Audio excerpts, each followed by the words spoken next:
đất nước chúng ta mới trải qua 2 trận bão.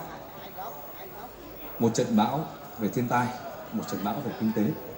Tôi rất cảm ơn đồng nghiệp Fuvico và tất cả những người bạn ở đây đã đồng hành cùng với Fuvico. Khó khăn thì là mãi mãi, nhưng cái khó khăn nó là cái chất xúc tác để cho chúng ta nỗ lực hơn, sáng tạo hơn. Tôi tin chắc rằng tất cả chúng ta ở đây có đủ năng lực, nhiệt huyết và sáng tạo để hướng tới sự thành công trong năm 2026. Nhân dịp năm mới, tôi chân thành kính chúc mọi người dồi dào sức khỏe, gia đình hạnh phúc và hướng tới một năm thành công mỹ mãn.